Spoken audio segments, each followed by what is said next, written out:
Hadin bala syakam yo Prime Minister barim ke Pakistan u Imran Khan daga jingya khi ke bajur la pelong ki paiba ke bakershan yu ha keleng ki jaka ha Pakistan.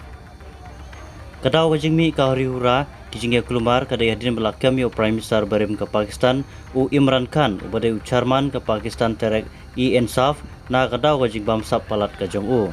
Kumta hadin ka nege jing syakam jong u kinong turai ka PTI ha keleng kari Pakistan kila pelong ke jingya khi ke bajur bandawa pelaj no yu. Aba kata gajing ki ke bala jurba Pakistan ka US bad UK kila penmi gajing penbena bakar ki isya ki pai nong song snong jong kini ki arli kiri ba ki dei ban long ki ba husiar haba kile ki wan leng ba kari Pakistan. Kumjuru ki ambasador ka US kila ong ba kila sange shwa baro ki appointment ba dei ban pendap menta ka singi potrik jamang na ka daw kata gajing ja. Kumjuru ka US embassy bad ka office jong ka UK Foreign Commonwealth Development lagar pat ya ki paiba nong snong ka US ba ki dei banra kat syaba ki le ya ki ID ki dei ban kier ba nomle ki jaka paiba la ne kino kita masa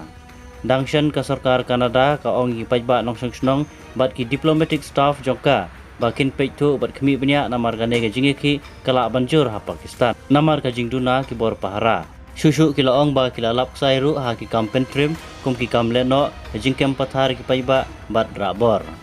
Abaya keren pat syapang ka jing syakam u Imran Khan ka secretary ka White House ka Karen James Perry ka laong habaya dei bat ka jingjia ka United States kamdon kano ka jing pek siliang anda ki khat bat buram lang ya kinongrim ha ka sensyar paiba bat kumju ki kanon ka an ha barok keleng ka pertai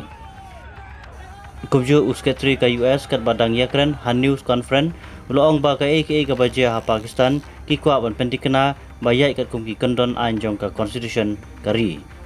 Kumbolong haduk menta ka jinglong jingman ha Pakistan kadang sniu bha bun ki paiba nong snong ka negari ki dan hapdeng ki jingting ki jingsir ya ka syong sok syong san kumjuru ki breu ki banabar ka negari ki badan ha ka ri Pakistan ki dan hapdeng ki jingrit mensem wala ki ri jong ki la persyang ka bala ban ai ki jingeda ki batikana ya ki